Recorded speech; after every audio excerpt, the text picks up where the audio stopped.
Buongiorno, ben ritrovati, siamo in diretta come sempre e saremo insieme fino alle 13:30. Tanta la cronaca, tanti collegamenti con le varie redazioni, c'è stato un incidente mortale nel Padovano ed anche una rapina in una mano armata in un supermercato sempre del Padovano. Ci collegheremo poi con i nostri colleghi, ma in primo piano il sondaggio di oggi, perché oggi è la festa del papà, quindi una ricorrenza che interroga sul ruolo dei genitori, sulle nuove famiglie alle prese con cambiamenti sociali e crisi economiche. Dunque noi vi stiamo chiedendo in questo sondaggio, festa del papà, esiste ancora la famiglia tradizionale? Se per voi esiste, il sì 0422 16 26 se invece volete rispondere no in rosso 0422 16 26 690, potete iniziare a votare anche ora. L'esito di questo sondaggio nel corso della nostra trasmissione in prima serata di questa sera Ring.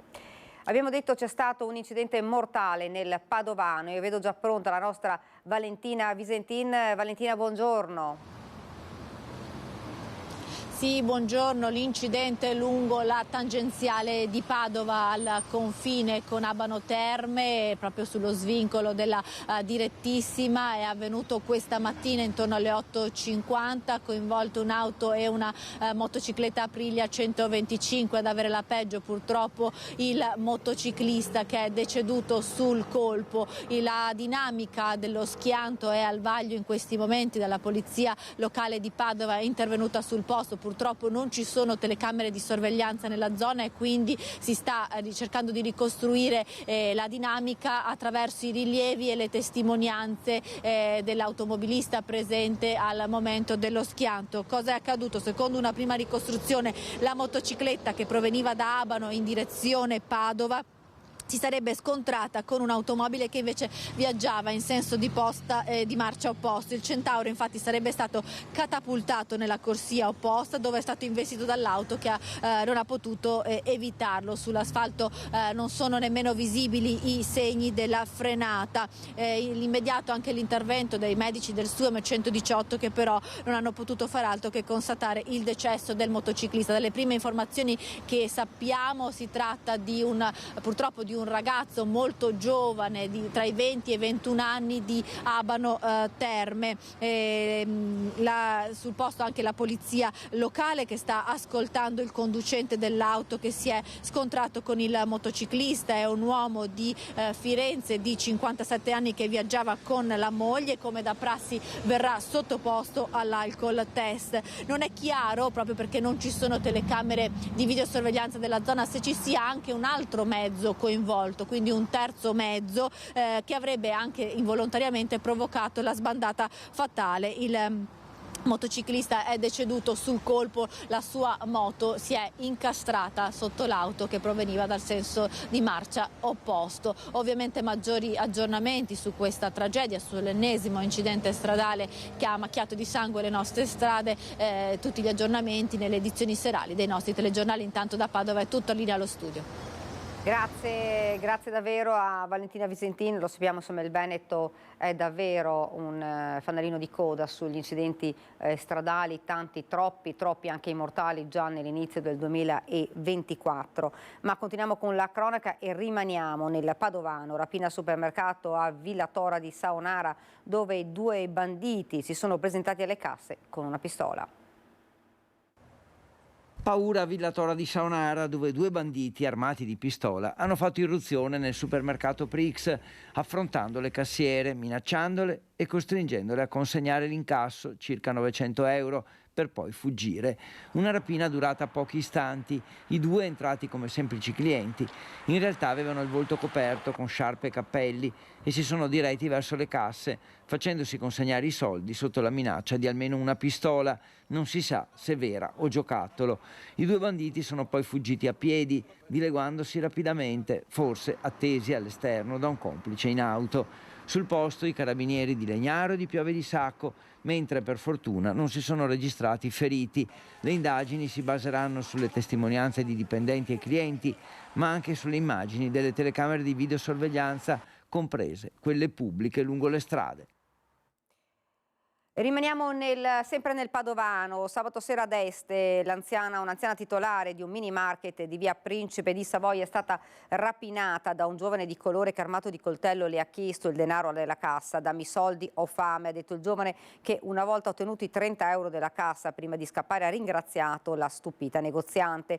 Grazie, mi dispiace, poi te li riporterò. La 77enne titolare del piccolo alimentari sempre sabato durante la giornata di lavoro aveva allontanato due donne che erano entrate e mentre una cercava di distrarla si era avvicinata alla cassa. La negoziante dopo i due episodi ha allertato immediatamente i carabinieri. Ed ora parliamo del caso Una Bomber. È stata rinviata il 14 ottobre prossimo l'udienza sul caso Una Bomber convocata dal GIP Luigi Dainotti al Tribunale di Trieste. Ci sono circa 20 persone in più rispetto alle 11 già note, alle quali verrà prelevato il DNA su base volontaria per i necessari confronti tecnici. Adesso il confronto verrà fatto nei confronti di queste altre persone la cui verifica era stata solo prospettata, e ovviamente questa è un'attività che determina un allungamento dei termini, per il quale oggi quindi è stato rinviato il procedimento appunto al 14 di ottobre. Quante persone sono? Dalla lista che abbiamo visto intorno a una ventina di persone. Con la ventina di nuovi nomi che si aggiungono agli 11 indagati, sono in tutto 31 le persone coinvolte nell'inchiesta su Una Bomber, riaperta dalla Procura di Trieste nel novembre del 2022. Lo hanno appreso questa mattina gli avvocati difensori di alcuni degli indagati nel corso della breve udienza convocata dal giudice per le indagini preliminari Luigi Dainotti e rinviata al prossimo 14 ottobre. I 20 nomi non sono in realtà nuovi, in quanto figurano in un allegato agli atti dell'inchiesta, ma non risultano indagati. L'allargamento della platea di indagati era già previsto fin dall'inizio dell'indagine. Questi nominativi sono già contenuti nel fascicolo del pubblico ministero, non si capisce perché non fossero però già stati inseriti nella lista degli indagati. Fatto sta che così non è stato, pertanto a questo punto si allarga la platea e è necessario più tempo per espletare le operazioni. A questo gruppo di persone verrà chiesto di sottoporsi volontariamente al prelievo del DNA. In caso di diniego il GIP potrà valutare se disporre il prelievo coatto. La maggioranza degli 11 indagati ha già accettato di fornire il DNA, che sarà analizzato e messo a confronto con i reperti trovati sui luoghi degli attentati del Bombarolo del Nord-Est dal generale Gianpietro Lago, comandante dei RIS di Parma, e dall'antropologa molecolare forense Elena Pilli dell'Università di Firenze. C'è effettivamente una difficoltà di comunicazione tra i periti del giudice e i periti di parte. Cioè, tant'è vero che noi apprendiamo poi così, in questo caso addirittura dalla stampa, che sarebbe stata allargata la platea. Tra gli 11 indagati nell'inchiesta riaperta c'è anche Elvo Zornitta, l'ingegnere di Azzano X, che fu accusato di essere una bomber, poi scagionato nel 2009, poiché la prova regina che lo doveva inchiodare, un lamierino, risultò manomessa. Lascia immaginare a tutti come può vivere uno che ha passato quello che ha passato quest'uomo.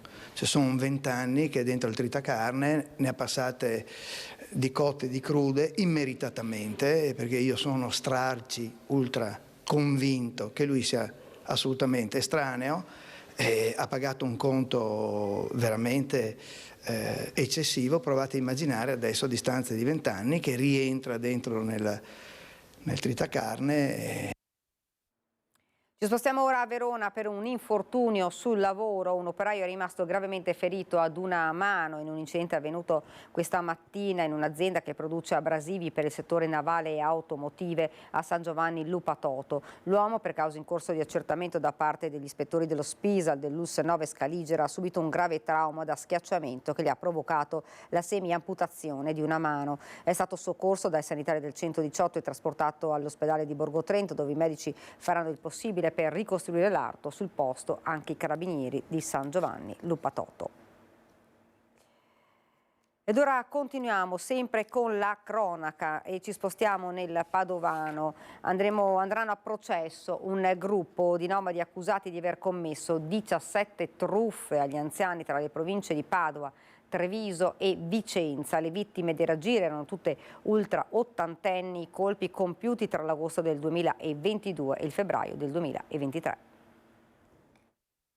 In appena 8 mesi erano riusciti a derubare 17 anziani raggirandoli con la tecnica della telefonata da parte del finto avvocato, del finto maresciallo che chiedeva soldi per risolvere una situazione grave in cui si era cacciato un figlio o un nipote. Una banda di 5 nomadi residenti tra le province di Treviso e Pordenone andranno a processo il prossimo 12 novembre per truffa aggravata in concorso. L'inchiesta era stata condotta dalla procura di Padova. Gli ultraottantenni raggirati tra l'agosto del 2022 e il febbraio del 2023 vivevano tra le province di Padova, Treviso, Venezia e Vicenza. Il colpo più grosso ai danni di un 82enne di Montebelluna, da cui si erano fatti consegnare con l'inganno quasi 60.000 euro tra contanti e gioielli. I colpi anche a Padova, dove ad un'anziana avevano rubato 40.000 euro, e poi Asolo, Fonte, Riese, Pio X, Pieve del Grappa, Pederobba, Spinea, Romano de Zelino, Bassano e Rossano Veneto. L'indagine della procura di Padova era partita dopo una truffa commessa a Vigonza ai danni di un 87enne che aveva consegnato soldi e gioielli per salvare un nipote coinvolto in un fattomatico incidente. Durante le perquisizioni nelle abitazioni dei nomadi sono stati ritrovati molti preziosi rubati e documenti di orologi di valore. Ed ora invece ci spostiamo a Salzano, sempre con la cronaca per un incendio che si è sviluppato ieri a Salzano in un'azienda, la Food Lab. Il sindaco oggi ha detto tanta paura e fortunatamente però nessun rischio. Ce ne parla la nostra Anna Maria Parisi, che vedo sullo schermo. Anna Maria, buongiorno. Sì, buongiorno Daniela, tanta la paura ma nessun rischio per una densa nube nera che ieri sera intorno alle 18 si vedeva alta nel cielo qui di Salzano. Non era una nube tossica. Così anche il sindaco di Salzano, che è qui con noi. Buongiorno sindaco, prego venga. Buongiorno. Grazie, Luciano Bettetto. Qui vediamo all'opera ancora adesso i vigili del fuoco con i tecnici. Ecco le immagini di Sandro Ponchio più che eloquenti. Daniela, che cosa è successo? L'allarme è partito ieri sera dopo le 18, quando con l'azienda chiusa verso le 17:30 è partito appunto questo allarme alle 18. Che cosa è successo? Siamo contro luce, aspetti, ci spostiamo, sindaco, ci mettiamo di qua, ecco. Che cosa è successo ieri sera, sindaco? È successo una cosa improvvisa che ci ha messo subito in allarme per quanto riguarda il fuoco. Cioè, c'erano fiamme alte 20-30 metri sopra il capannone e ci siamo preoccupati subito per quanto riguarda la volumità delle persone che lavoravano dentro, ma ci hanno comunicato subito che avevano smesso di lavorare mezz'ora prima, e quindi è stata un po' una sorpresa anche per loro. Sono stati richiamati anche i titolari e sono venuti qui sorpresi dal fatto di vedere questo incendio di dimensioni veramente impressionanti. Ecco, non si sa che cosa abbia originato questo rogo. Si è parlato di un cortocircuito, ma dovranno essere adesso i tecnici preposti a stabilire cosa sia effettivamente accaduto. Vero è che questa ditta di gastronomia è un'eccellenza del posto. Del territorio, sì. Un'eccellenza del territorio che aveva iniziato 6 anni fa a lavorare, un'eccellenza perché facevano veramente dei piatti molto apprezzati nel nostro territorio da tutti i nostri ristoranti, anche da parte dei cittadini che magari sapevano chi li produceva, quindi persone che veramente hanno lavorato bene. E vedere così 8-10 famiglie che sono rimasti senza attività ci preoccupa tanto. Cercheremo anche di trovare, magari di dare la possibilità a queste persone di trovare un capannone, un posto dove poter continuare e magari riniziare l'attività, ecco, perché qui i danni sono veramente molto rilevanti. Sì, danni ingenti, e lo vediamo anche dalle immagini. Infatti, sindaco, sì. Vero è che adesso c'è la preoccupazione per i capannoni vicini, visto che il tetto sembra essere stato compromesso dalle fiamme. Sì, difatti siamo preoccupati per le attività vicine. Stavamo facendo appunto un'ispezione sia con i vigili del fuoco sia con i nostri tecnici del comune per capire effettivamente quali possono essere i danni che sono stati provocati vicini, ecco, per l'incolumità di chi lavora negli stabilimenti vicini. Ecco, c'è da dire e da ribadire comunque che non c'è stato alcun ferito, nessuna persona è rimasta ferita. È vero è che adesso ci sarà uno stop per non si sa quanto dal lavoro, perché ovviamente il capannone è totalmente inagibile. Questo bisognerà rifarlo completamente, perché i danni del fuoco per quanto riguarda soprattutto la copertura e le travi portanti sono ingenti, e questo è quello che preoccupa anche le vicine attività, perché quando montano i capannoni montano le travature che vanno praticamente a mettere nella zona principale della struttura i pesi, e quindi se i pesi vengono tolti da una parte e dall'altra c'è il rischio di crollo. Quindi adesso io non sono un tecnico, ma parlando prima queste sono le nostre preoccupazioni, ecco, per la sicurezza soprattutto di chi va a lavorare dentro a questi capannoni. Ecco, perché prima di questo collegamento, lei parla perché prima di questo collegamento su basi concrete è andato a fare un tour perlustrativo proprio con i vigili del fuoco e i titolari, quindi si è reso conto in prima persona. Ci siamo resi conto appunto che la perdita di equilibrio da una parte e l'altra delle travature potrebbe creare dei problemi, quindi porteremo al più presto dei tecnici specialisti che vadano a controllare queste travature. Ultimo aggiornamento per quanto riguarda, torniamo sulla questione del potenziale rischio ambientale che non c'è stato, così i tecnici dell'ARPA, vero Sindaco? Sì, ieri sera ci hanno dato appunto la conferma, eravamo preoccupati anche per questo, ci hanno dato la conferma che i materiali che c'erano dentro, che si bruciavano, ecco, non creavano nube pericolose, insomma, quindi ci siamo tranquillizzati anche per questo, altrimenti avremmo cercato di allarmare tutte le famiglie vicine. Sindaco Bettetto, la ringraziamo, da Salzano è tutto, linea a te Daniela. Grazie a voi. Grazie davvero al Sindaco, grazie ad Anna Maria Parisi per questo collegamento. Noi rimaniamo nel veneziano perché c'è stata una spaccata, l'ennesima, al ristorante Amelia Romana Mestre in via Miranese, 2 passi da via della Giustizia, finita nelle cronache delle ultime settimane per i problemi con tossicodipendenti e il degrado. Il conto è arrivato a 7, forse 8 colpi nel locale, come contesta amaramente il titolare Luca Serpente in un post su Facebook, a cui allega anche le foto dell'ultimo assalto. Vetri rotti, porte forzate, 0 bottino perché nel frattempo suona l'allarme, arrivano le forze dell'ordine, restano i danni tanti e pesanti che il titolare dovrà riparare. Lo sfogo del titolare su Facebook: quante volte dovete imparare, dovete rompere vetri, forzare porte per poi andare via perché suona l'allarme e arriva la polizia, danni su danni, perché dice in maniera molto forte il titolare: vermi ignoranti, non sapete leggere neanche 10 cartelli gialli che vi avvisano che l'area è videosorvegliata e allarmata. Ed ora invece ci spostiamo, andiamo nel Vicentino, parliamo sempre di cronaca sgominata dalla Guardia di Finanza di Vicenza, un'associazione criminale dedita al riciclaggio internazionale tramite sportello bancario abusivo, riciclato denaro contante per almeno 110 milioni di euro, 13 arresti. Ci racconta tutto la nostra Luisa Bertini. Importante operazione della Guardia di Finanza di Vicenza che riguarda il riciclaggio internazionale. Siamo in compagnia del comandante della Guardia di Finanza, Cosmo Virgilio. Importante operazione oggi.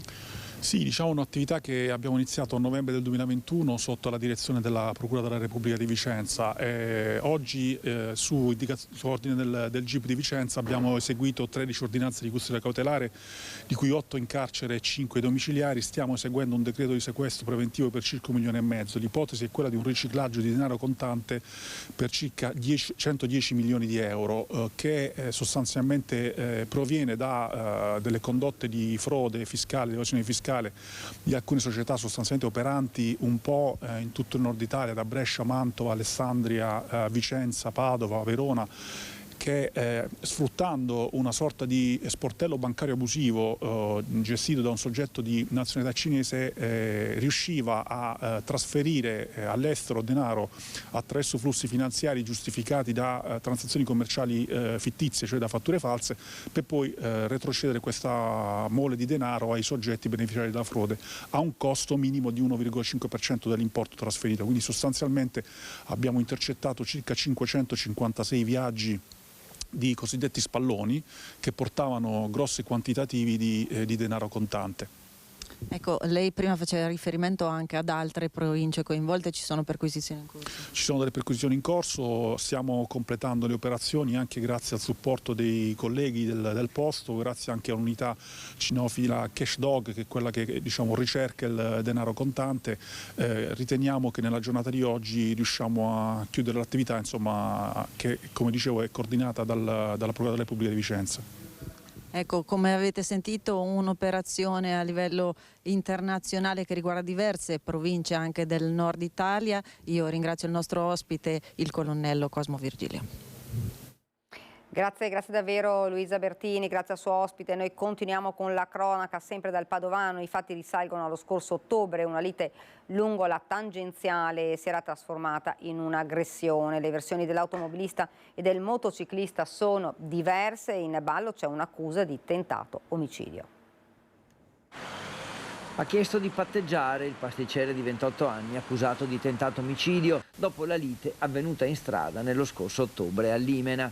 E sarà il 25 marzo il giudice per l'udienza preliminare a decidere se accettare o meno questa proposta di patteggiamento o proseguire con il processo per rito abbreviato.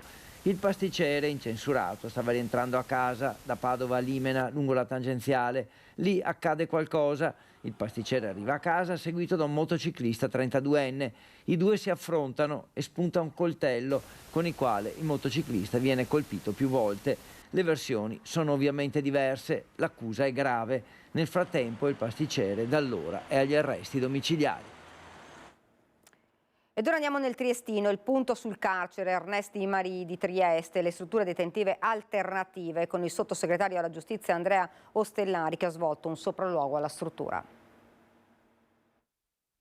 Per affrontare il sovraffollamento noi siamo contrari a svuotacarceri o a sconti di pena. Siamo invece favorevoli a percorsi dedicati, ovviamente alternativi, che siano in grado di prestare cura a soggetti problematici che oggi in carcere creano più problemi che vantaggi. Secondo il sottosegretario alla giustizia Andrea Ostellari, che ha svolto un sopralluogo alla casa circondariale di via Coroneo a Trieste, bisogna accelerare sulle strutture in grado di dare esecuzione a percorsi detentivi diversi dal carcere. Accanto alle REMS, che dipendono però dal Ministero della Salute, servono ambienti adatti a detenuti con necessità speciali o alla fine del proprio percorso di pena, anche dando vita ad un albo riconosciuto delle comunità esistenti, questo per differenziare al meglio le opportunità a disposizione della giustizia, ma anche per ovviare a una piaga in crescita. Questi strumenti e questa visione che abbiamo di carcere è volta anche ad evitare il numero eccessivo di suicidi. Quanto alle esigenze specifiche della struttura detentiva del capoluogo giuliano, di vecchio stampo, ovviamente ha bisogno di un intervento anche da un punto di vista strutturale.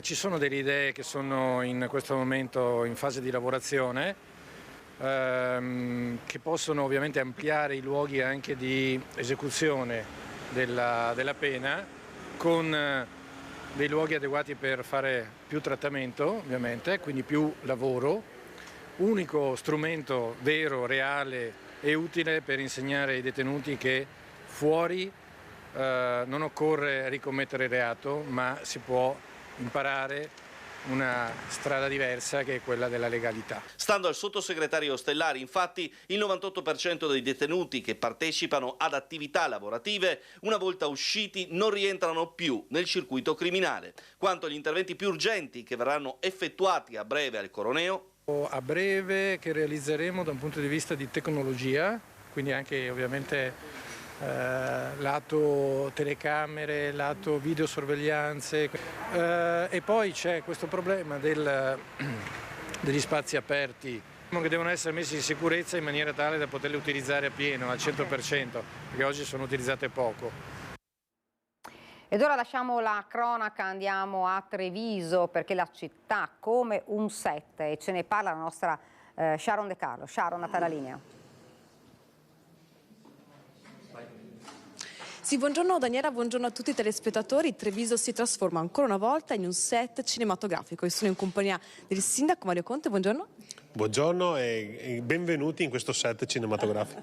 Cosa è stato presentato questa mattina, Sindaco? Oggi una bella opportunità per la città di Treviso, questa fiction che andrà in onda sulle reti nazionali, che parla del commissario Stucchi, quindi una storia che parte da un racconto e da un romanzo di Fulvio Hervas, che sarà interamente girato nella nostra città.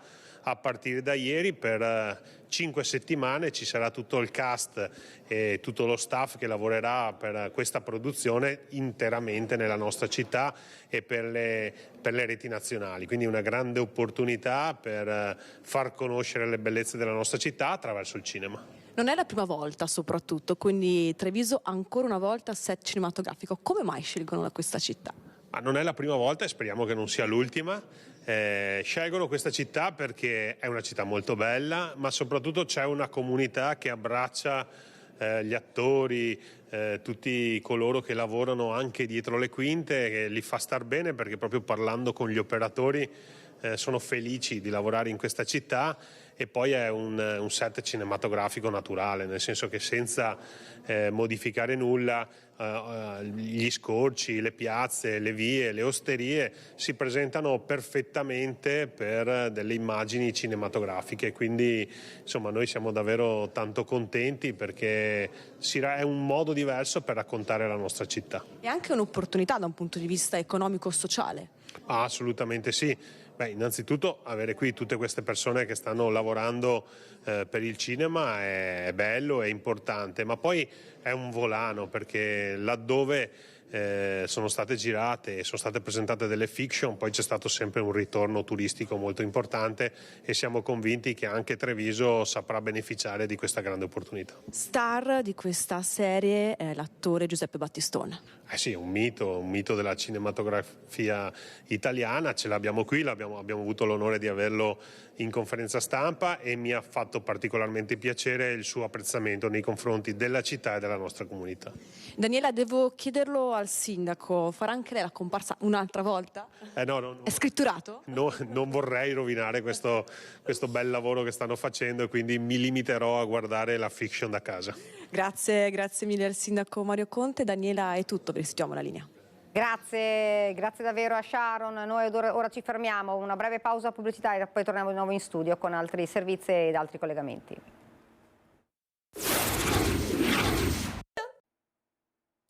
Siamo tornati nuovamente in studio, continuiamo questa nostra edizione con la cronaca. Da Padova prosegue l'indagine della Procura sui bilanci del sindaco, dei medici di medicina generale, nuovi controlli da parte della Guardia di Finanza. Nuovo capitolo nell'inchiesta della Procura sulla gestione dei conti correnti della sezione di Padova della FIMG, la Federazione Italiana dei Medici di Medicina Generale. Indagato è l'ex segretario, il dottor Domenico Crisarà. Da chiarire l'impiego di circa 80.000 euro che secondo l'accusa sarebbero stati gestiti in maniera personalistica da Crisarà. Ora la Procura avrebbe dato incarico alla Guardia di Finanza di controllare anche la gestione del denaro negli anni precedenti, chiedendo al medico riscontri e pezze giustificative. Una vicenda che sta alimentando tensioni all'interno del sindacato. Intanto 2 medici, componenti del Consiglio dell'Ordine, si sono dimessi il 7 marzo in segno di protesta. Tutta la vicenda è nata dal nuovo direttivo della Federazione dei Medici di Medicina Generale, che una volta insediato ha iniziato le verifiche interne dei bilanci. Andiamo a Venezia, una discarica abusiva di Eternit è stata scoperta dalla Guardia di Finanza nella zona industriale di Porto Marghera. Il materiale per oltre 650 kg è stato individuato in un container in stato di abbandono, stipato in alcuni sacconi in assenza delle autorizzazioni necessarie. Il responsabile dell'area è stato denunciato per gestione di rifiuti non autorizzate, per violazione degli obblighi di comunicazione, di tenuta dei registri obbligatori e dei formulari. Un altro sequestro è stato effettuato dalle Fiamme Gialle a Dolo, in un'area privata di oltre 2.700 metri quadrati, con decine di automobili accatastate, 2 roulotte e 2 moduli abitativi inagibili, oltre a pneumatici, calcinacci, legname, materiale ferroso e rottami. Il cittadino rumeno che gestiva questa discarica a cielo aperto è stato denunciato per gestione non autorizzata dei rifiuti e per violazione delle norme sul testo unico dell'edilizia. Ed ora a Verona, un uomo di 47 anni residente nella Bassa Veronese è stato arrestato dai carabinieri di Gazzo Roncanova in esecuzione di un'ordinanza di custodia cautelare in carcere emessa dal GIP del Tribunale di Verona su richiesta della Procura della Repubblica. L'uomo è accusato di essere responsabile in concorso con altri complici non ancora identificati di un furto compiuto in una villa Gazzo Veronese a novembre. I proprietari della villa sono rientrati in casa, avevano scoperto che i malviventi si erano introdotti nell'abitazione e con un flessibile avevano forzato una cassaforte rubando orologi preziosi e capi di abbigliamento per un valore stimato in diverse decine di migliaia di euro. Ora andiamo invece a Valle dell'Agno. Ieri c'è stato il taglio del nastro del nuovo bacino di laminazione di Trissino e Arzignano, un'opera della Regione Veneto da oltre 40 milioni di euro che proteggerà dalle piene fluviali il Basso Vicentino, la Bassa Padovana e parte del Veronese e del Veneziano.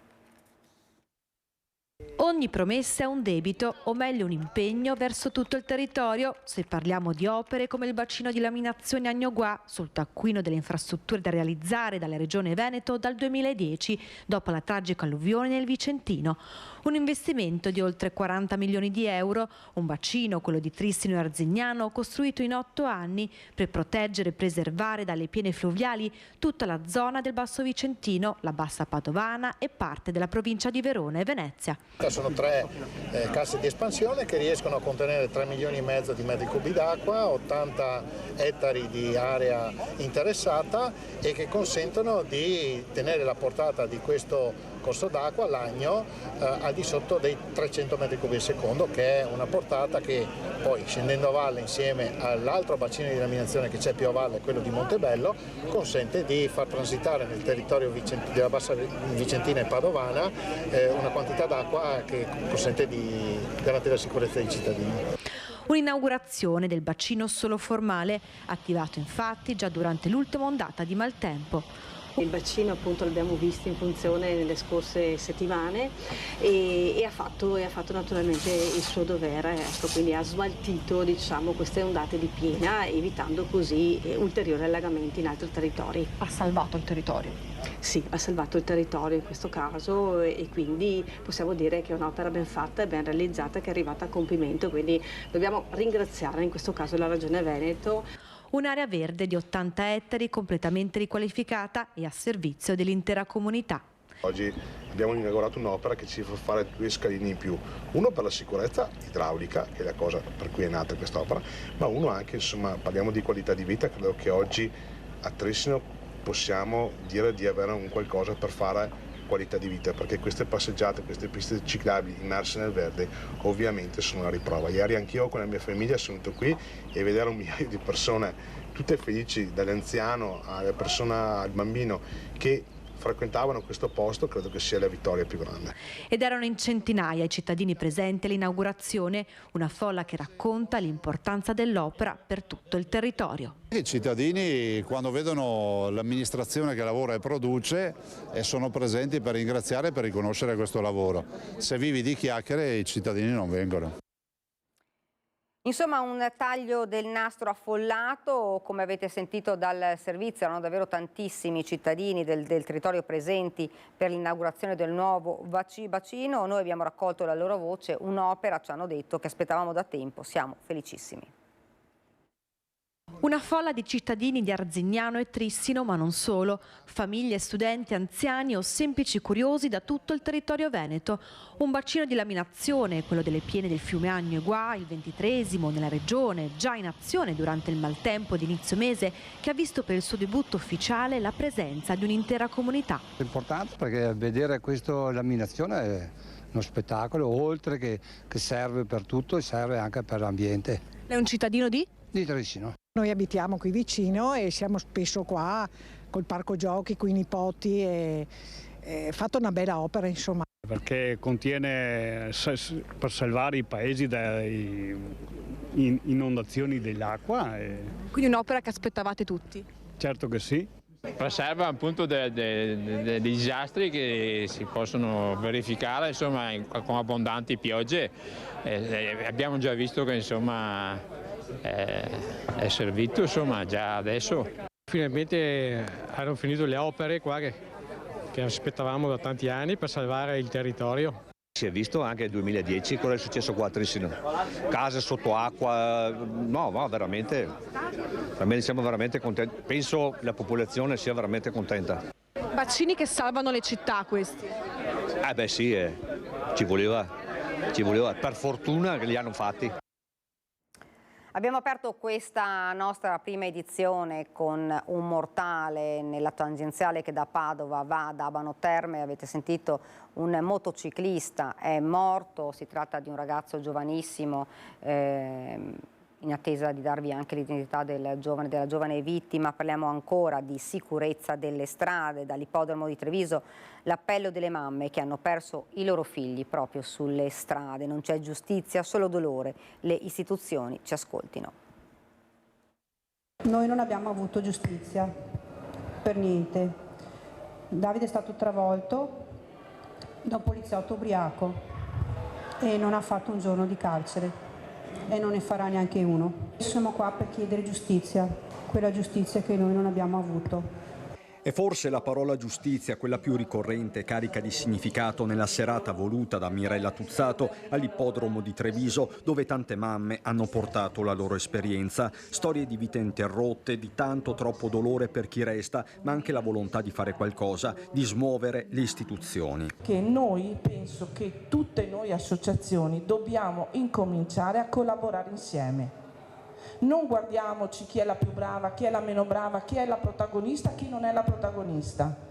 Siamo tutte vittime e per questo dobbiamo essere d'esempio ai nostri nuovi giovani, a chi si mette sulla strada, che l'unione fa la forza. Ma noi lottiamo perché altre famiglie non provino la stessa nota sofferenza. Romina Ceccato è la mamma di uno dei 4 angeli morti nel 2019 sulla Jesolana, e c'è anche Barbara, madre di Jessica Fragasso e zia di Sara Rizzotto, morti in A28 travolte dal SUV di un imprenditore bulgaro. Sono d'accordo anch'io che l'unione fa la forza. Lui è stato messo in galera, gli hanno dato 7 anni, sì, è vero, ma io sono convinta che lui non li farà tutti questi anni in galera, perché poi ci sono gli sconti di pena, perché è bravo, perché si comporta bene e lui ritornerà per le strade tranquillo, mentre io mia figlia e mia nipote non le rivedrò mai più. Che serva maggiore repressione, lo dice anche Antonio Fogliadelli, già procuratore a Treviso, che però mette in guardia da un rischio più generale. Il lunedì mattina, lo dicevo prima, quando apriamo il giornale, noi abbiamo un elenco delle vittime che è elevatissimo, ma purtroppo non parlo di coloro che hanno sofferto la tragedia, ma parlo di tutti quelli che sono spettatori, una sorta di assuefazione. Stiamo assistendo ad dei sacrifici umani offerti a questo altare che è non la macchina in sé, ma che questa incoscienza che occupa e che è diventata la vera tragedia. Quindi è su quello che dobbiamo soprattutto impegnarci. Ed ora insomma si sta avvicinando la Pasqua e noi andiamo a Romano Dezzelino per parlare della Pedemontana che a Berna in Svizzera con un carico di ramoscelli di ulivo ogni anno la compie Mario Faronato dei Dori, sacrestano di Romano Dezzelino, che porta gli ulivi al fratello sacerdote. Andiamo dunque a Romano Dezzelino con la nostra Chiara Gaiani e Renzo Rigon. Chiara, buongiorno. Daniela, buongiorno ai telespettatori, ringraziamo il signor Mario Faronato che ci ospita. Come vedete nel suo garage ha allestito una sorta di laboratorio perché ogni anno, pensate ormai è 40 anni, fa questo viaggio con un carico meraviglioso di ulivi della Pedemontana che porta al fratello sacerdote, padre Valerio, un padre scalabriniano, dove gli ulivi non sanno neppure che cosa sono, è proprio un viaggio e la gente vi aspetta. Sì, là loro non hanno mai visto gli ulivi. Abbiamo cominciato, mio papà, ancora 40 anni fa, anche più, così per caso mio fratello ha portato su, la settimana prima della festa delle palme, un centinaio di olivi, ramiti così di olivo.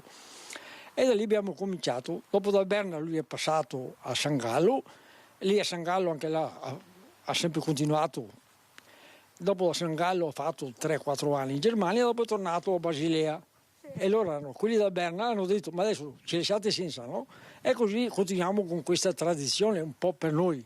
Però per me è una cosa, una grande soddisfazione, perché quando arriviamo là, che loro la domenica prendono queste ramoscelli di ulivo, per loro prendono un cielo, lo mettono dentro, hanno una cura che perché loro non hanno mai visto, non sanno neanche cos'è l'olivo. Ecco, il suo fratello seguiva gli emigranti, ce n'erano tantissimi in Svizzera, italiani all'inizio. Lei lo fa con una cura meticolosa, certosina, nel servizio poi stasera ve lo faremo vedere. Conta, la devono lasciare in pace quando prepara gli ulivi? Sì, perché sennò, siccome faccio tutti da 100 e dopo da 500, allora quando io ne fa una ventina, metto giù 20 e dopo quando sono 100 li lego e dopo, scusa, e dopo li lego, li metto là. Vediamo dove li mette, vedete quanti sono, guardate, è proprio sorprendente. Con Renzo Rigon adesso vi facciamo vedere esattamente quanti sono, quanti ne ha preparato. Devo ripassare davanti all'obiettivo. Ecco quanti ne ha preparati. Quanti sono, signor Mario, questi? Questi sono 13.000. Queste qua sono 500, sono pacchi da 100 e dopo da 500, legati come una volta con legno, non con spari o plastica, cioè legati con le stroppa alle legno. E questi che sono nella bacinella invece sono quelli che andranno poi nelle chiese? Vanno sulle chiese, sugli altari, come invece il giorno delle palme non mettono fiori, mettono solo o palme o olivo, come qua, qui mettiamo l'olivo. Lei poi resta in Svizzera? Sì. Una volta arrivato? Sì, 3 giorni. Perché poi domenica prossima deve essere qua? Sì, domenica prossima ho degli impegni qua in parrocchia, siccome faccio volontariato in parrocchia, allora giustamente devo essere qui. Insomma, là aspettano, altrimenti il parroco come fa senza il suo sacrestano, giusto Mario? Perché si mantengono bene, vedi? Cioè, spugne con l'umidità e allora l'olivo succhia, e restando umido è sempre verde, sempre bella foglia.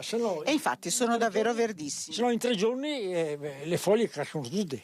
Allora si faccia ben vedere, grazie signor Mario per averci accolto, ringraziamo per la collaborazione tecnica anche Renzo Rigone da Romano De Zerino con questa storia davvero bellissima. Restituiamo la linea allo studio.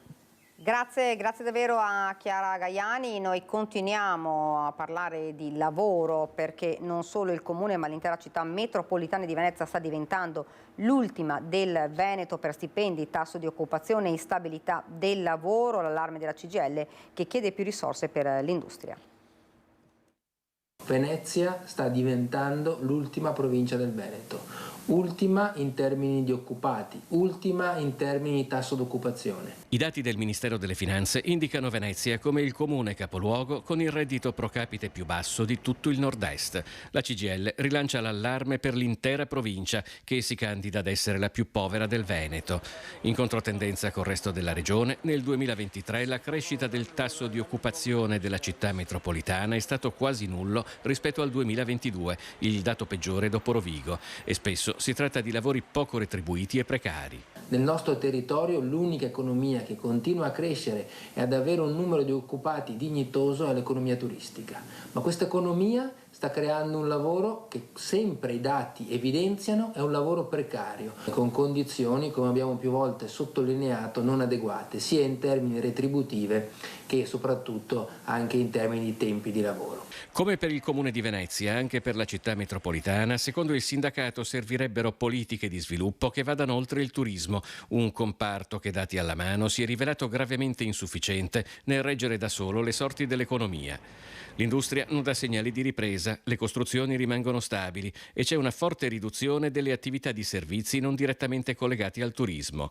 Una situazione che, secondo la CGIL, rende drammaticamente urgente un cambio di passo politico, a partire dal finanziamento della ZLS, la zona logistica semplificata per Porto Marghera. Servono risorse per l'industria, servono risorse per le bonifiche, serve un piano di sviluppo del nostro territorio. Servono retribuzioni più alte per i lavoratori e le istituzioni devono investire e dare messaggi chiari che da questo punto di vista non solo arriveranno risorse, ma arriveranno anche scelte politiche chiare per far tornare Venezia un fattore di crescita e di sviluppo di tutto il Veneto. Siamo tornati qui in studio, ci ha raggiunto un ospite, la conosciamo, insomma, Antonella Tocchetto, avvocato ma anche esponente del Partito Democratico. Buongiorno. Buongiorno a voi, grazie dell'invito. Allora, partiamo da Treviso. Insomma, abbiamo visto insomma, qualche litigio di troppo, insomma una situazione in alcune zone solo di Treviso dove si continua ad esserci più di qualche problema, si parla insomma di degrado della zona. Beh, allora, sono situazioni che si stanno portando avanti da parecchio tempo, questo lo dobbiamo dire, che non è solo in questi ultimi 6-7 mesi. Le zone più critiche da sempre via Roma e quindi quel quadrilatero, e poi la zona del PAM che in qualche modo si è estesa anche, tra l'altro vicino dove lavoro io, nella zona del Duomo dove c'è questo supermercato molto frequentato. Ecco, allora, questi punti critici ci sono. Però devo dire che noi come opposizione l'abbiamo detto più volte. Allora, prima cosa, il sabato pomeriggio per chi passa in via Roma vede almeno, io le ho contate, sono 30-32 macchine tra polizia e guardia di finanza. Indubbiamente il cittadino si può sentire anche, come dire, protetto per certi versi, ma è stato dimostrato che questa presenza non elimina le risse. Quindi qua sicuramente ci vuole qualcosa di più. Ecco, che cosa si potrebbe fare? Allora, abbiamo chiesto al sindaco intanto che ci siano degli interventi con una parte sociale, perché questi ragazzi hanno la problematica che non hanno punti di riferimento, perché è vero che ci sono molti extracomunitari, ma ci sono anche ragazzi assolutamente non extracomunitari. È indubbio che, adesso dico una cosa forte ma cerco di spiegarla bene, se non diamo la possibilità a queste persone di integrarsi anche dal punto di vista della cittadinanza, e quindi loro non si sentono provenienti dal loro paese perché magari sono nati qua ma non sono considerati cittadini italiani, questo è un passo che inasprirà nel tempo la situazione. Quindi per tutti quelli che dicono ma gli dobbiamo dare anche la cittadinanza, io dico che la cittadinanza è una forma di integrazione. Poi certo che siccome questi non hanno famiglia, molti di loro non vanno più a scuola e indubbiamente una attività parallela, contestuale, con la stessa forza dei servizi sociali per il recupero di questi ragazzi è assolutamente necessaria, che potrebbe essere anche svolgendo dei lavori socialmente utili, ma seriamente. E i lavori socialmente utili dovrebbero essere non solo tagliare l'erba, ma anche proprio attivarsi nelle situazioni di disabilità o di persone anziane.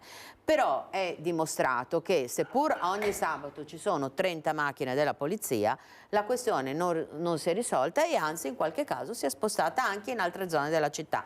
È un problema serio perché bisogna essere onesti, non è che riguarda solo Treviso, riguarda Padova, riguarda Vicenza, riguarda molti posti, però come abbiamo detto in Consiglio Comunale, non è che chiamando il console come ha fatto Mario Conte si risolvono le questioni, qua ci vuole un pesante e serio intervento sociale per il recupero di questi ragazzi che molto spesso sono sbandati, molto spesso non hanno punti di riferimento né familiari né scolastici e quindi si sentono quasi impuniti.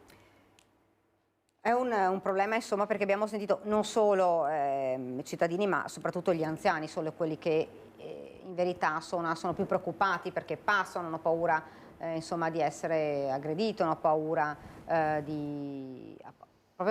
di questi gruppi così. Beh, voglio dire che sicuramente gli anziani, ma anche quelli che non sono anziani, ma diciamo di mezza età, quando io giro anch'io la sera, molto spesso mi capita di andare a fare la spesa, molti di loro mi fermano nei supermercati dicendomi abbiamo paura, abbiamo bisogno che ci sia, come dire, una soluzione, un aiuto, e anch'io come pubblico amministratore non è che so dare delle risposte perché il tema è molto delicato, molto complesso e non di facile soluzione, ma secondo me se non si attiva una soluzione sociale, di recupero sociale, con la forza non si risolvono le questioni, non si sono risolte finora e anzi ogni, come dire, mese aumentano gli spazi di allargamento perché magari hanno paura e non stanno più in via Roma per un certo momento e si spostano in un'altra zona. Certo. Spostiamo il problema ma non lo risolviamo.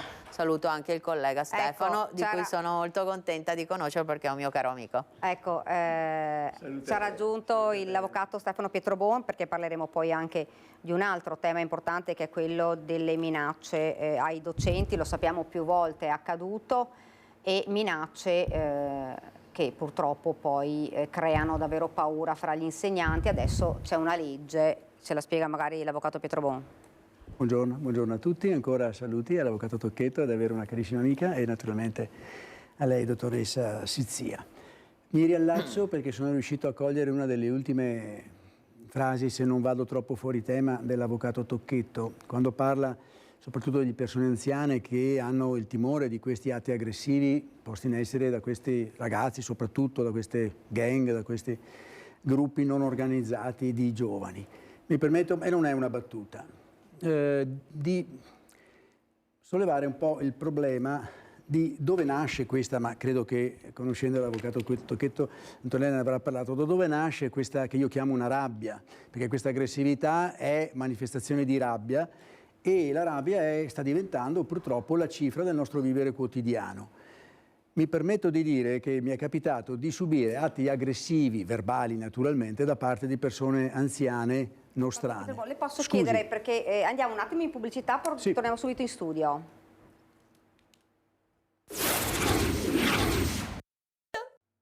Rieccoci in studio in diretta con la prima edizione. Prendo il testimone dalla collega Daniela Sizia per l'ultima parte, l'ultima mezz'ora di questa prima edizione. Allora, abbiamo parlato di risse in città con Antonella Tocchetto, insomma, che ben conosce la realtà, anche l'avvocato Stefano Pietrobon, ma insomma anche Antonella Tocchetto in quanto non solo cittadina, avvocato, ma anche consigliera comunale. C'è una rabbia evidente in questi giovani che poi si ripercuote e si riverbera anche a scuola.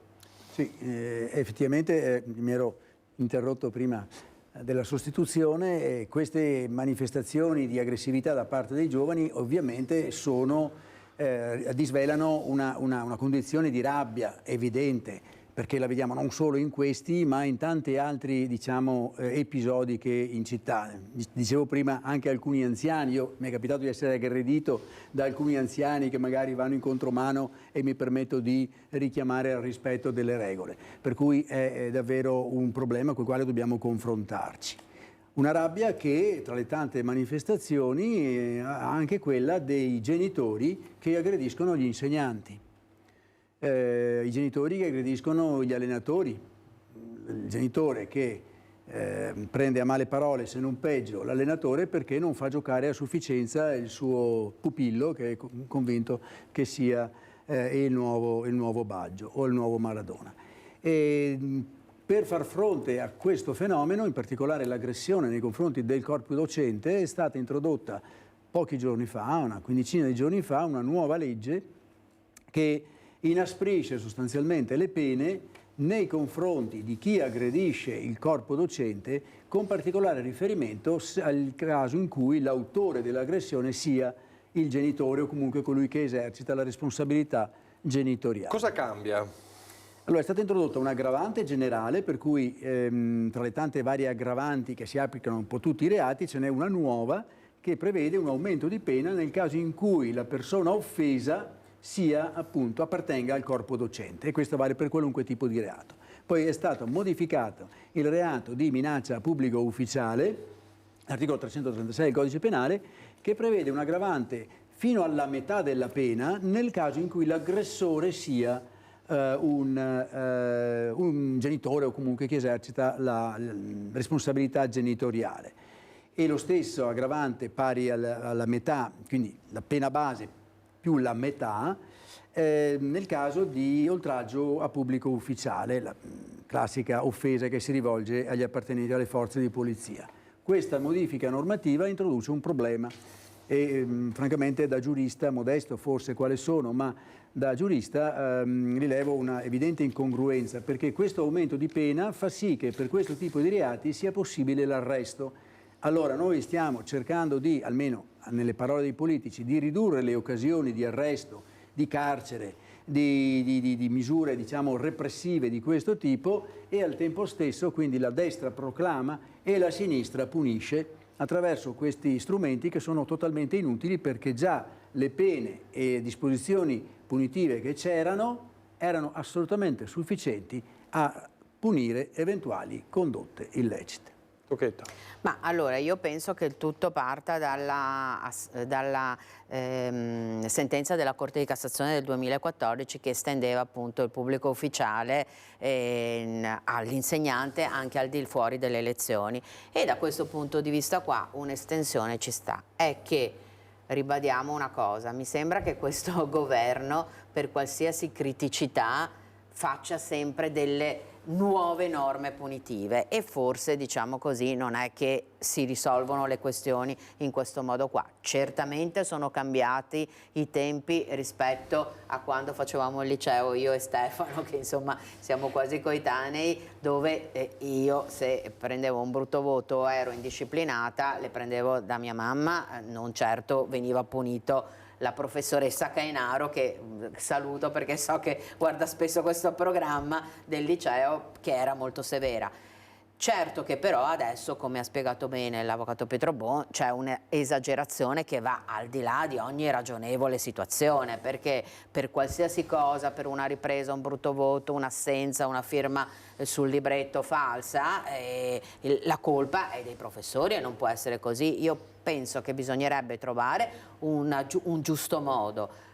È giusto che ci siano delle repressioni, ma è giusto che a ogni momento non venga cambiato il codice penale, perché sennò diventa una cosa molto complicata dove non si risolvono le questioni, perché si intasano i tribunali, non si risolve la questione del rapporto educatore-educato, cioè educando, e anche però le famiglie. Io sono di quelle che firmerebbe subito la petizione per togliere le chat della scuola, perché a volte le famiglie vanno oltre le loro capacità e invece di essere educatrici diventano qualcosa di diverso. Tutto questo però riporta a quello che dicevo prima, dagli episodi che succedono nei campi di calcio, come ha detto benissimo l'avvocato Pietrobon, agli episodi che succedono in città dal sabato in poi. Anche se il sabato noi vediamo 30 macchine della polizia in via Roma che fanno effettivamente un certo senso, vediamo che però la cosa non si risolve, quindi qui ci vuole anche un pesante intervento sociale in tutti i suoi settori, dove ci sia anche un'educazione sociale, perché altrimenti non andiamo fuori, spostiamo l'argomento da via Roma e magari lo spostiamo in viale Lino Bixio. È un problema, perché adesso la zona, come dire, delicata, lo ha dimostrato domenica, si è allargata al supermercato di Piazza Duomo. Certo. E quindi la cosa diventa a macchia d'olio, e abbiamo visto che la repressione non serve assolutamente a niente, perché molto spesso sono minorenni, non vengono puniti, non hanno magari la famiglia di riferimento perché i genitori non ci sono o non rispondono, o magari i genitori aggrediscono il poliziotto che ha portato a casa il figlio che ha aggredito. È un problema serio. E poi c'è un altro problema serio che riguarda le carceri. C'è sempre in ballo dal punto di vista del governo il progetto di nuove carceri, perché il problema è quello della presenza massiccia e sovraffollamento delle carceri. Domani cosa accade a proposito di questo? Domani l'Unione delle Camere Penali, l'associazione che riunisce tutte le Camere Penali territoriali, ha proclamato una giornata di astensione, quella che volgarmente viene definito lo sciopero degli avvocati, che è stato indetto per sollecitare il governo ad adottare delle iniziative per ridurre il sovraffollamento carcerario, che è obiettivamente una situazione insostenibile, che è stata anche oggetto di reprimende e sanzioni da parte delle autorità europee. Certo è che questo problema fa i conti con i fichi secchi, nel senso che i denari per ridurre il sovraffollamento carcerario ci sono due strade. Una è quella di ridurre sostanzialmente il ricorso alla pena carceraria, quindi adottando delle pene alternative per ridurre l'esito detentivo, e l'altra è quello di aumentare il numero delle carceri.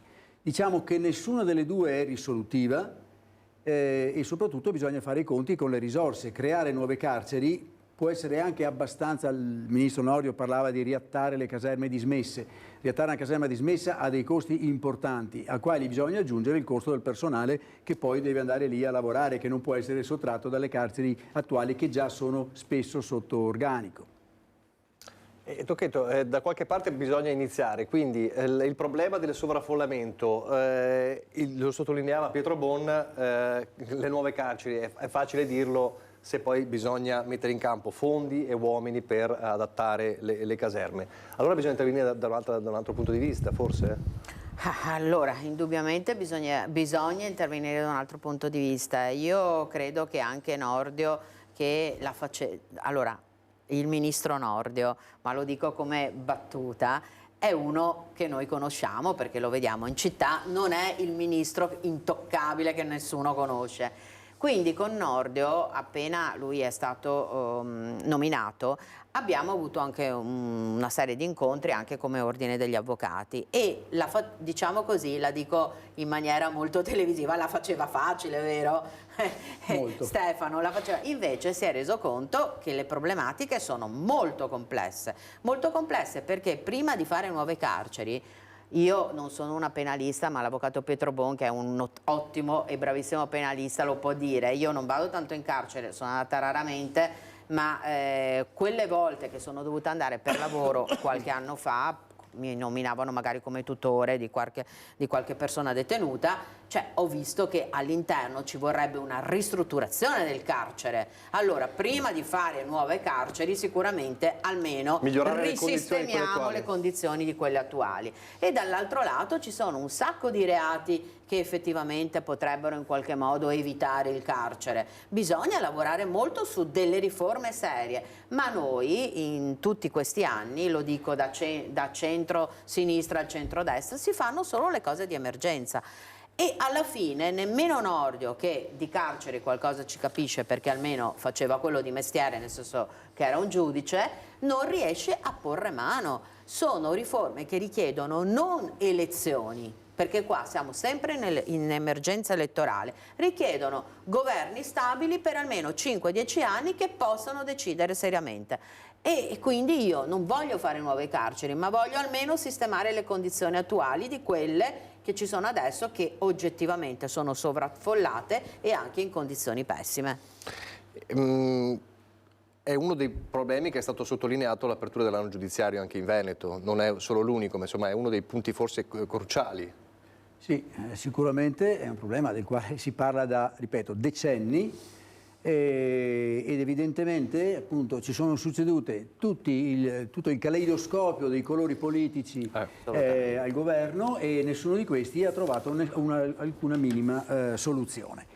Non dimentichiamo, sì, certo, il ministro Nordio forse la fa facile, nel senso che ha questi proclami assolutamente diciamo condivisibili nelle intenzioni, ma poi bisogna fare i conti intanto con un governo che non è coeso su determinati aspetti. Sappiamo che all'interno di quel governo vi sono delle istanze di tipo più repressivo.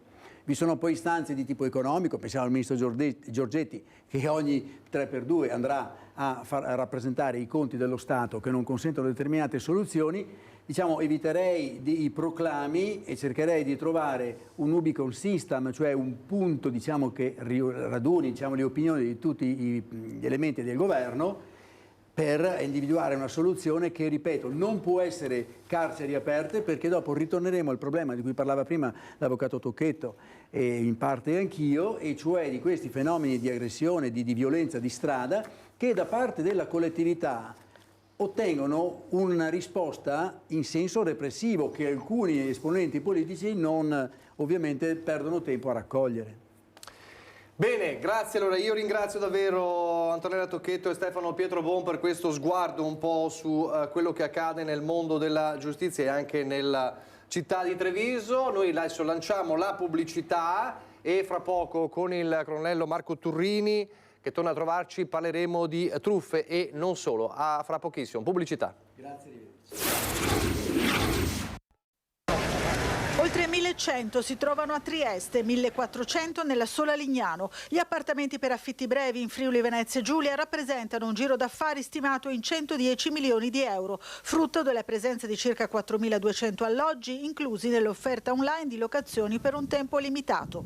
Per tutelare il mercato delle strutture ricettive da possibili abusi, sia fiscali che di sicurezza, la Regione mette in campo una vasta operazione di controlli mirati insieme a una modifica del regolamento che consente di costituire nuclei operativi della polizia locale a disposizione dei comuni.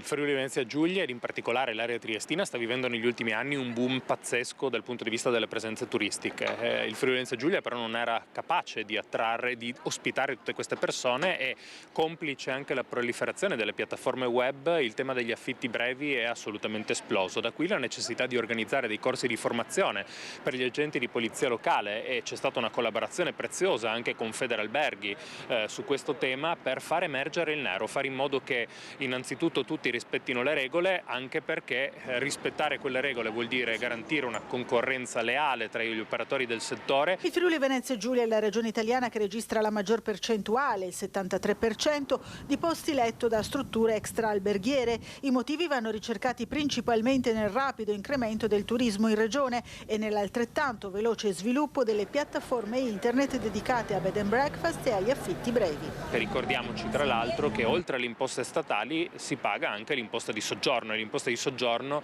ha un effetto diretto sulla promozione del Friuli Venezia Giulia nel mondo e ha un effetto diretto sui servizi che vengono erogati al turista. Pensiamo al tema dei concerti, delle manifestazioni, delle iniziative culturali che con i fondi relativi alla imposta di soggiorno vengono finanziati, quindi far emergere quel nero sicuramente porta un maggiore sviluppo al nostro territorio. Dai controlli in Friuli Venezia Giulia torniamo, siamo di nuovo in diretta nel Veneto e nella Marca Trevigiana, ma questo è un fenomeno che probabilmente valica le province. Torna a trovarci il colonnello Marco Turrini, comandante del reparto operativo dei Carabinieri di Treviso. Buongiorno. Buongiorno a lei telespettatori. Allora, c'è tra le tante, torniamo a parlare di truffe, che è una delle piaghe più preoccupanti, anche perché, come sappiamo, poi colpiscono spesso gli anziani.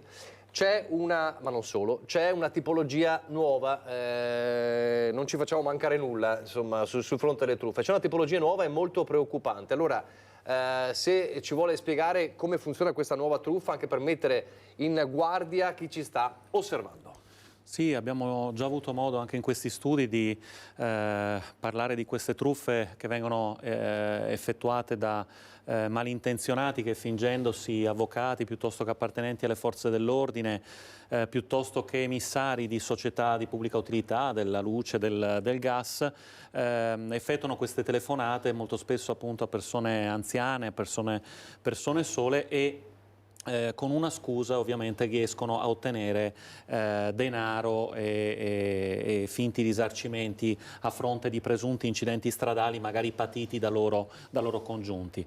A questa modalità si è aggiunto il fatto, proprio negli ultimi tempi stiamo registrando anche nella nostra provincia, il fatto che, utilizzando degli accorgimenti a livello informatico, riescono sostanzialmente a far apparire che la telefonata arriva da un comando di una forza di polizia, da un comando dei carabinieri, mentre invece così non è. Quindi sostanzialmente la persona, il destinatario di queste telefonate, chi riceve queste telefonate, è convinto di parlare effettivamente con un operatore dell'arma, con un operatore delle forze dell'ordine, perché vede magari apparire appunto un numero corrispondente, ma così non è.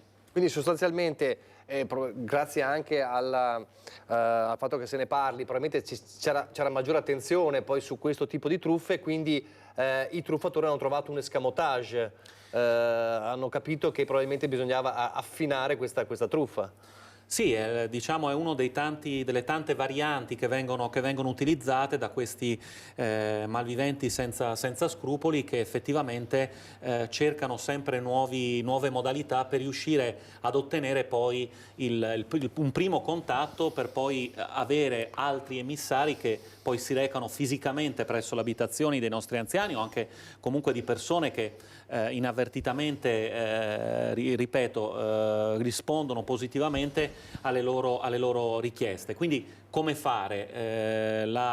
Il rimedio è sicuramente quello di fare subito il 112 e quindi verificare, fare una verifica sull'interlocutore, ricordando sempre che ovviamente appartenenti alle forze dell'ordine, ma così come emissari di società di pubblica utilità, non chiedono ovviamente del denaro, non chiedono contanti, men che meno telefonicamente, quindi diffidare subito da queste richieste che possono provenire, ripeto, anche da mittenti che così mostrano di appartenere alle nostre fila. Quindi mi arriva questa chiamata, io sono la vittima della truffa e magari dal display vedo che il numero sembra proprio quello dei carabinieri, della polizia o di un ente di pubblico servizio, con una strana richiesta. Se ho il dubbio, subito dopo che ho agganciato, evidentemente chiamo per capire se è così? Direi innanzitutto non fornisco alcun dato sensibile perché ovviamente questi malfattori puntano molto anche sul fattore tempo, sul fatto di indicare che appunto magari c'è stato un incidente, occorre un risarcimento immediato, occorre provvedere subito magari fornendo dei dati sensibili, quelli ad esempio del proprio conto corrente, addirittura cercano di guidare l'interlocutore nel fare queste operazioni e poi impossessarsi del denaro. Quindi cercare ovviamente di non dare dati sensibili e poi di prendere tempo, perché nel momento in cui questi truffatori che agiscono un pochino a strascico, cioè ovviamente ci provano, no? Effettuano numerosi tentativi fino a quando riescono, nel momento in cui vedono già una prima diffidenza, il fatto che una persona prenda tempo, il fatto che dica no guardi adesso verifico, sento i carabinieri per vedere se è vero, a questo punto già diciamo tra virgolette, se posso usare l'espressione, mollano la presa per rivolgersi poi ad altre persone. Quindi brevissimo vademecum, il primo allarme, nessuno chiede dei soldi. Assolutamente. Secondo allarme, se voi fate capire, prendete tempo e parlate e dite adesso sentirò i carabinieri, se sentite che c'è esitazione da quella parte, allora vuol dire che c'è qualcosa che non va. Ma il primo allarme è che nessuno chiede soldi, soprattutto le forze dell'ordine. No, assolutamente, poi non avviene un contatto telefonico, il nostro personale si presenta, voglio dire, in uniforme, mostrando un tesserino di riconoscimento, qualificandosi e comunque, ripeto, una verifica in più non costa nulla, si fa il 112 e in pochi minuti si avrà la risposta che occorre. Prima di passare all'altra piaga purtroppo che è la violenza sulle donne, questo tipo di truffe ci racconta di truffatori che sono sempre più tecnologici. Sì, questa sicuramente non è più il futuro, è il presente. Questo non significa che ovviamente lo strumento elettronico, la rete sia un aspetto negativo e ovviamente ci aiuta nelle nostre faccende quotidiane, in tutte le nostre quelle che sono le attività. Occorre però avere, diciamo, una certa diffidenza e accostarsi allo strumento con molta attenzione, quindi evitando di fornire dati sensibili, affidandosi a siti con certificati, cercando insomma di muoversi un po' come ci si muove per strada, con accortezza, quindi facendo appunto attenzione a come muoversi. Nei report che spesso raccontiamo, questo tipo di truffe soprattutto come dire, colpiscono gli anziani, però noi raccontiamo e vediamo insomma anche dai vostri report di tantissime, quasi quotidiane truffe che vengono invece realizzate online, dove le vittime non sono anziane, sono anche di fasce diverse, soprattutto per gli annunci di vendita. Quella è una costante. Beh, anche qui occorre fare attenzione. Ci sono delle modalità per cui, diciamo così, si riesce in qualche modo a evitare questo tipo di truffa, anche qui con una maggiore accortezza, quindi evitando così di acquistare prodotti a scatola chiusa, ma chiedendo magari un contatto con il venditore o con l'acquirente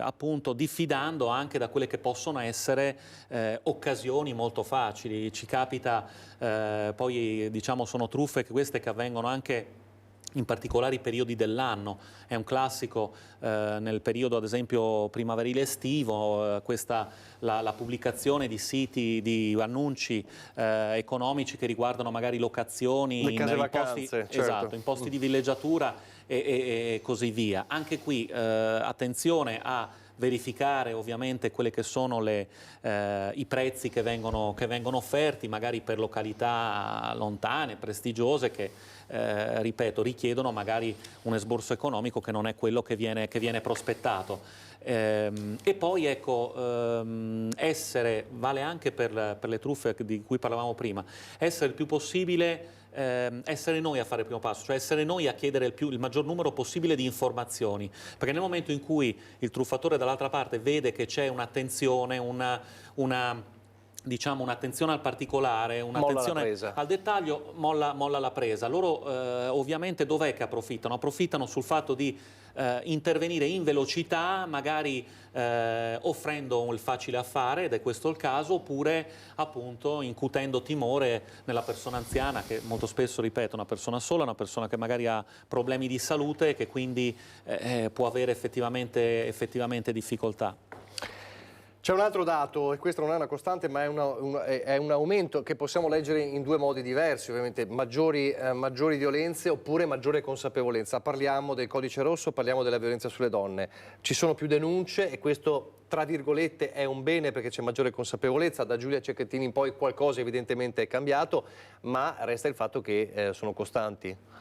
Sì, i casi sono numerosi, come diceva lei, il fatto che emergano questi casi non necessariamente è un dato da leggere solo in negativo, perché significa che può esserci sicuramente una maggior consapevolezza, un maggior coraggio a denunciare, a porre e far emergere queste condotte di violenza, di maltrattamenti, di soprusi.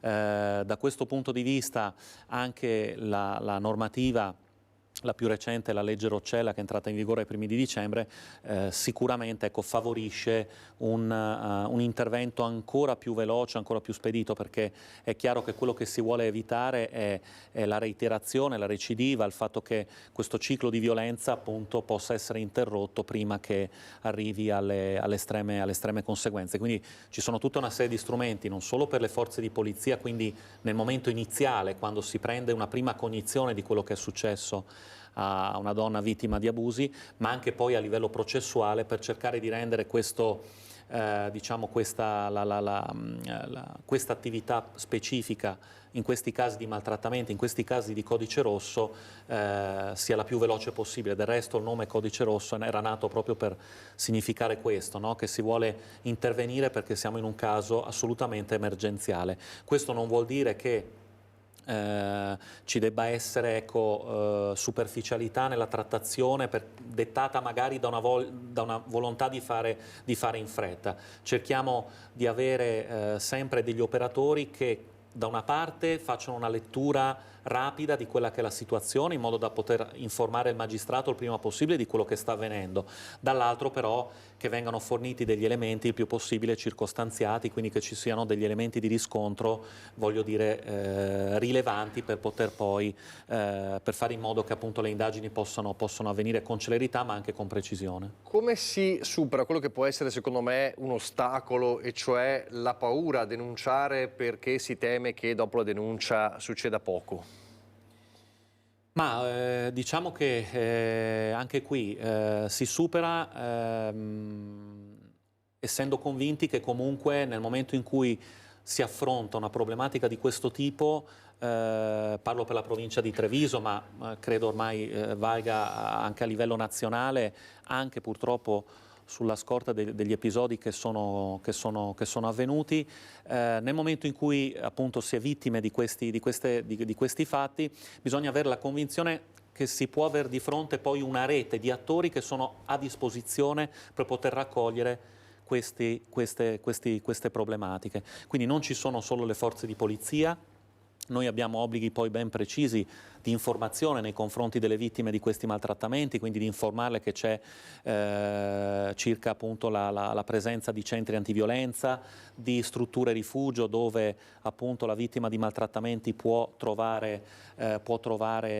riparo, appunto può trovare assistenza e quindi ecco c'è la possibilità di fare un percorso. Noi l'ho detto anche in altre circostanze, abbiamo ormai nelle caserme principali dell'Arma queste stanze protette che ci consentono di accogliere queste vittime di maltrattamenti, non solo donne ma anche i minori, perché molto spesso siamo di fronte a una violenza cosiddetta assistita, cioè a minori che si trovano di fronte appunto a violenze e devono assistere a questi episodi di violenza. Ripeto, abbiamo questi locali dove poter accogliere queste donne, poterle ascoltare e quindi iniziare un percorso che non è facile perché ovviamente poi la violenza viene esercitata sotto tante forme, anche quella economica, psicologica, certo. Quindi può essere veramente un vincolo, però ecco, lo sforzo nostro è quello di raccogliere con immediatezza quelle che possono essere ovviamente queste richieste di aiuto. E comunque sempre denunciare, che si tratti di violenza sulle donne, di furti o di truffe, la prima cosa da fare è quello di rivolgersi alle forze dell'ordine. È fondamentale superare. Passo, sì, è fondamentale superare anche quello che può essere un senso di vergogna, no? Nell'anziano che si vede raggirato, così come nella donna che magari pensando di poter recuperare un rapporto evita di recarsi, evita di denunciare, evita di rendere visibili queste condotte. Bene, sempre bene ricordare questo appello. Grazie davvero al colonnello Marco Turrini, continuate insomma il vostro lavoro importante per la sicurezza di noi tutti, grazie per essere stato con noi. Grazie per l'opportunità, un saluto ai telespettatori e ai telespettatrici. E noi adesso come sempre abbiamo il meteo e poi vi lascio al film. Arrivederci.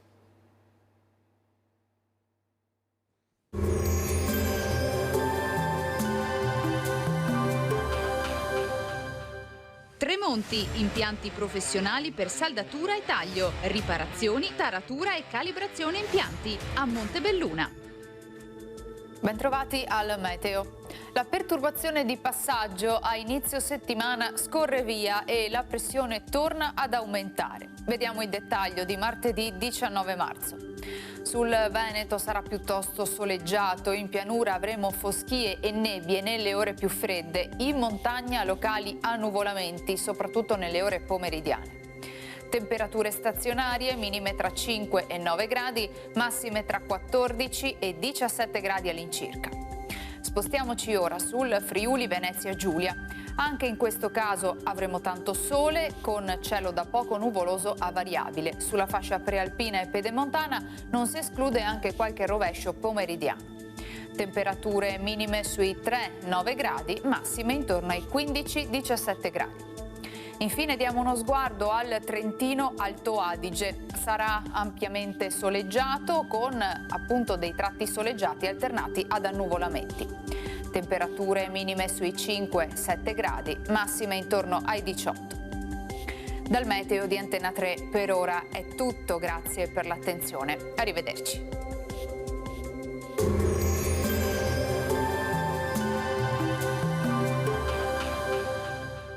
Tremonti, impianti professionali per saldatura e taglio, riparazioni, taratura e calibrazione impianti a Montebelluna.